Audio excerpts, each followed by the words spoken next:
Hey guys, WC Cougar X here doing a follow-up video on the Detroit 353 here. As you know, I rebuilt the fuel pump on this vehicle, and I installed it along with this brand new Marsh fuel pressure gauge. And when I installed it, I did that video where she just started right up. She's idling awesome. Everything just sounded great. Fuel pressures were reading exactly where they were supposed to read, so I was pretty happy with it.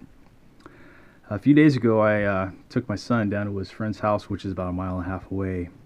And as I was going down the road, I got up toward the top of the RPM range to shift gears, and wouldn't you know it, she was sputtering once again. Sounded like she was up against the governor.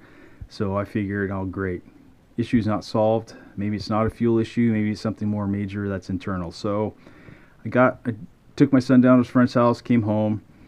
Put the vehicle in the garage while it was still idling, and I got out to check this fuel pressure gauge to see, what was going on with it. And lo and behold, it was reading 0. So I figured, oh great, this fuel pressure gauge is junk. It only lasted, a few short minutes, and it's no longer any good. So I think it's something more internal in the engine, something more major. I decided, just, you know what, I'm going to call it a night, and I'm not even going to look at this thing for a few days. So. Well, today was the day. I came out here in the garage, started the truck up once again here in the garage, and she was sounding great, just as she should. The fuel pressure gauge was reading 0 once again, so I contributed that to a bad gauge. I got in the cab, depressed the accelerator pedal, got up to the higher RPMs before shifting gears, and once again she was sputtering.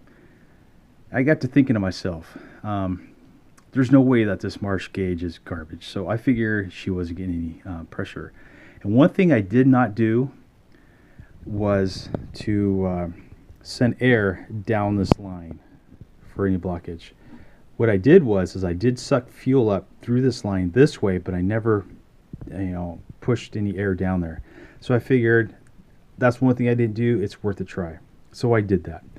So I hooked the air hose up to this, and I had it going for a little bit along with the fuel cap open. I didn't hear any bubbles, and all of a sudden I heard a pop and bubbles. You could start hearing bubbles. So I figured, oh heck, this doggone thing was plugged all along, or partially plugged enough to where she's not getting enough fuel at wide open throttle. So I buttoned everything back up, started the truck back up, and the fuel gauge was reading exactly where it was supposed to. So all along I had some kind of blockage inside this line down into the feeding tube down inside the air tank here, or the fuel tank here. So if you're having any fuel issues, I highly recommend the first thing you do is to shoot some air down there and see what you get. And once I did shoot some air down there, I decided to drain the tank a little bit, and I got all kinds of nasties floating around in there. So I'm pretty happy that this was the issue and nothing major. Now I can drive her.